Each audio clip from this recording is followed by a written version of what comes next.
Hey everybody, welcome back to the channel. I'm Satoshi Sean and you are at the Cryptopolitan, your one-stop shop for all cryptocurrency and blockchain news. A few things to go over today. First thing is a little bit on a personal note. I want to go over some scam news. Head over to my main channel, the Satoshi Sean channel. The link's over here. Click subscribe. But thanks for stopping by. Please, if it's your first time here, hit the subscribe button and the bell for notification. Channel's grown a lot in the last 2 months, but we want to really take off. But we really do appreciate all the subscriptions, and also hit the bell for notifications and crush that like button. Really helps us out. So I did a story a couple days ago on my weekly update where I'd put a lot of money into NovaChain along with a lot of other people, and I've been talking about NovaChain for about 9 months because the project's been around for 2 years. They were the oldest platform of its kind in the crypto space, and they exited and took everyone's money, including mine.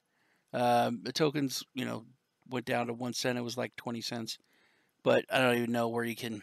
It's worthless because they're gone. They got up to about $6 million in their wallets, and they've got rid of everything.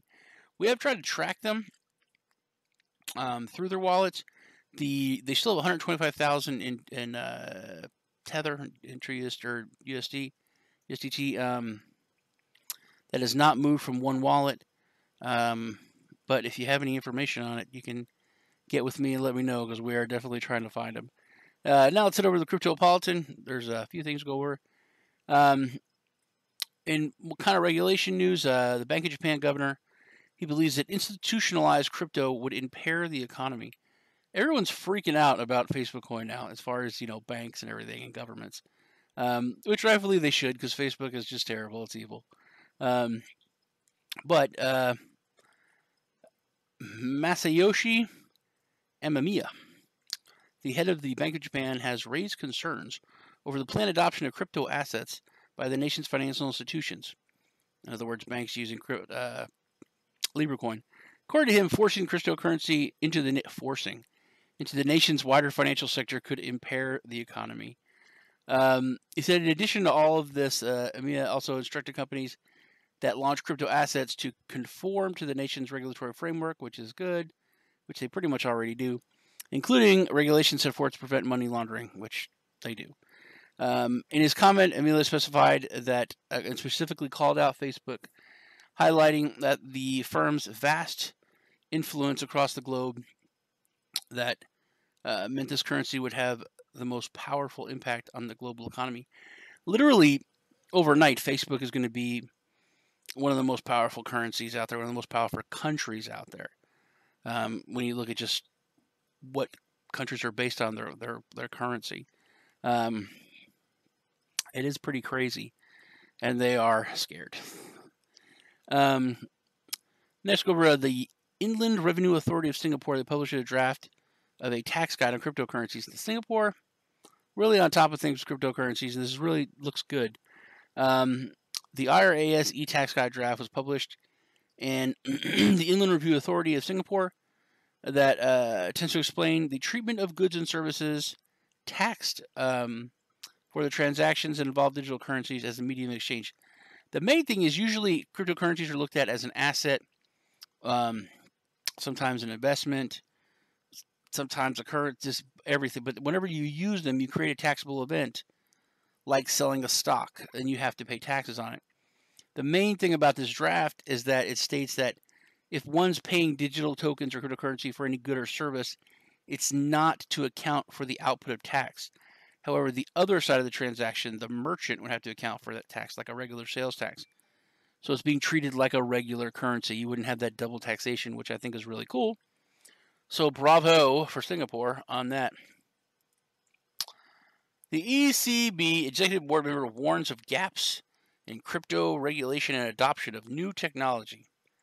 Why don't they just say Facebook LibreCoin?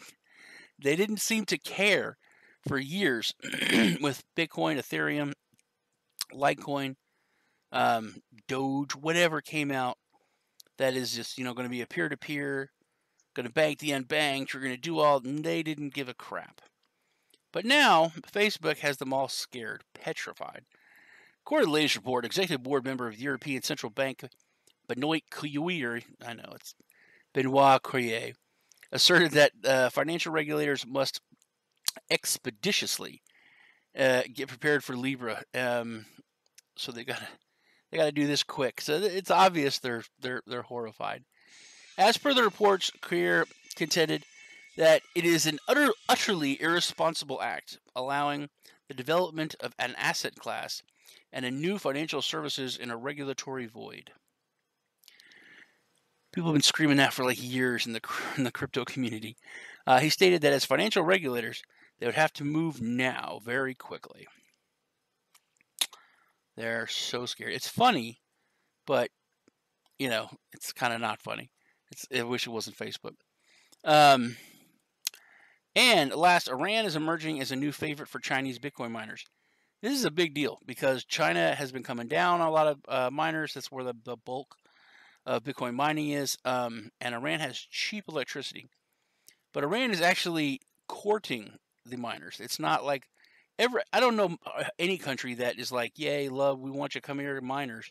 They're all begrudgingly allow miners into their country and to use their electricity.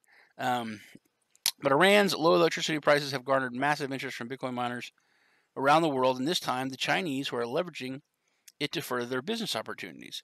Mohammed Javad Azari, Jerome, that's four names. Minister of Communications for Information and Technology in Iran has revealed in a press conference that the nation is luring many Chinese Bitcoin miners to establish their mining businesses in the country, owing the availability of cheap electricity. So that's a very big deal. Also, if it would get, I don't know, because it's Iran, American. I don't know about the stability and what, because then they're all going to be there. But 5 cents per kilowatt hour. I'm in Texas. We have one of the lowest electricity per kilowatt hour there is. It's 8 cents. But I think it's cool that they're doing this. And I know, China, it's not like anyone's going to care about sanctions when it comes to the Chinese or Iranians when it comes to the rest of the world. They're already getting hit. So there's not much anyone can do if they start. Well, that would actually kind of... then they could kind of use that, I guess, as a negative for Bitcoin, that it's all mined in China and Iran. It's bad. I don't know. It probably will be where they go with it, but anything that secures the network is good. That's about it for today. I am Satoshi Sean. It was nice hanging out with you. Please leave me a comment below, and I will definitely interact with you and get back with you. Crush the like button. Hit the subscribe button. Have a great rest of your day. Bye-bye.